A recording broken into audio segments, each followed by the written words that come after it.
Welcome back. Today is day 12 of my training to become a truck driver. Had an early morning class. Had a class shortly after that, but decided to dedicate the afternoon to trying to finish out the online course so I could get in to take my CLP. So, a question I get a lot on the channel is, what happened, what changed to bring me to this place where now I am training to be a trucker, no longer a tech freelancer. I've been a tech freelancer for about 25 years. I still have clients.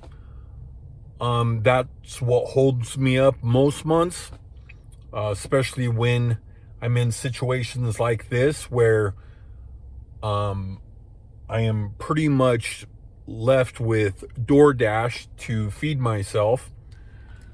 It's been pretty rough today, gobbling down a $1.25 box of M&Ms from Walmart. And what really disrupted the online thing for me was one particular thing. If you've Googled anything recently, then you've probably seen like an AI summary right below the search bar. And then below that, you see some paid ads. And then below that, you actually see the search rankings. Much of my income, leads, customers came from the search results.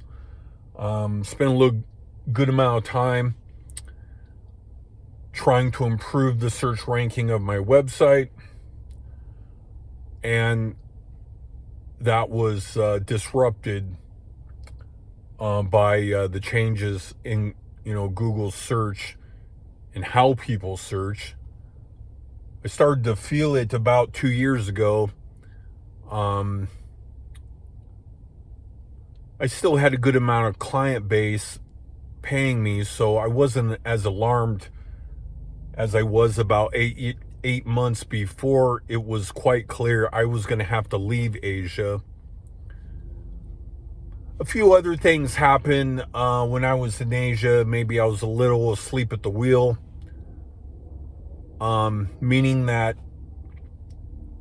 instead of being up all night and being sharp and working on my workload and improving my business and pivoting, many times I would go to sleep maybe about midnight, 1 a.m, and get a nap, wake up pretty tired, and basically suffer through maybe 4 or 5 hours, maybe get another nap, or maybe get an afternoon nap if I was lucky.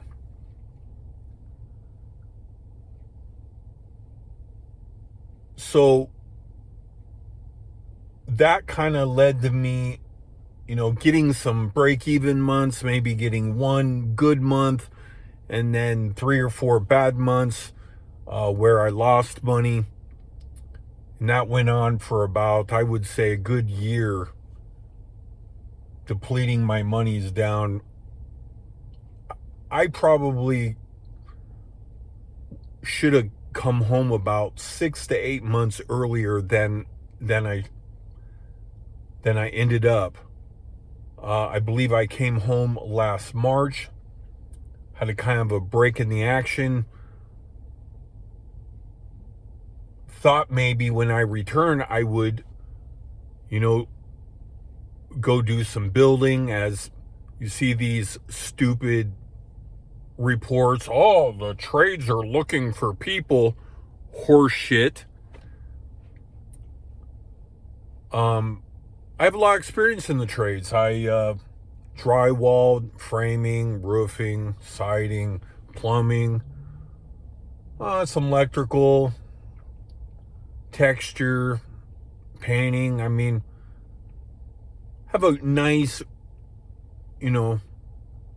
rounded, experience.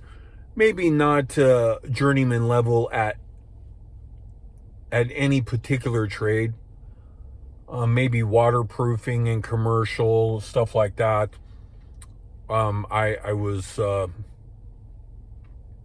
close to journeyman level, but I kind of thought, well, I'll fall back on that. It would be nice to get out from behind the machine, and I was wrong.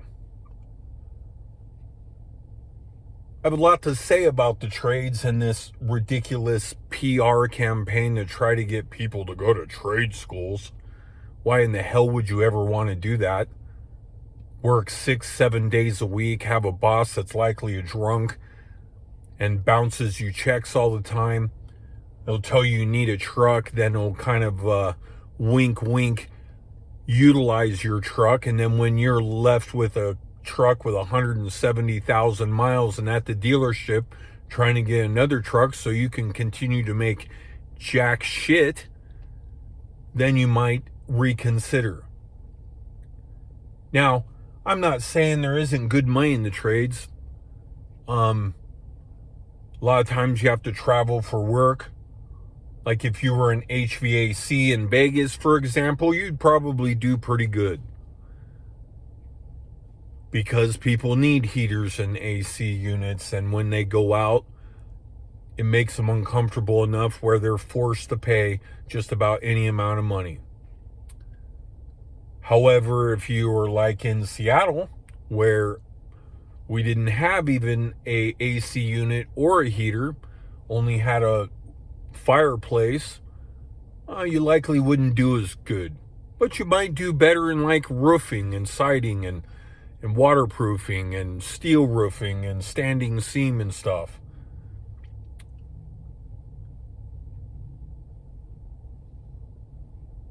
So that's what kind of led me to become a truck driver, or at least try.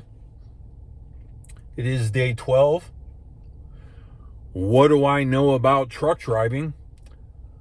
I heard the pay is good, maybe not as good, but pretty good. Likely be able to carve out some retirement, which is probably number one in this situation.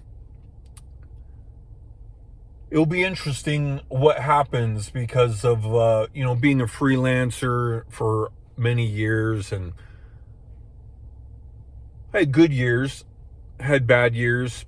This is maybe one of the not so good years, or maybe it was an okay year. I mean, I managed to get this far and pay for my school and be able to keep from walking the streets and carrying a backpack and sleeping under a bridge.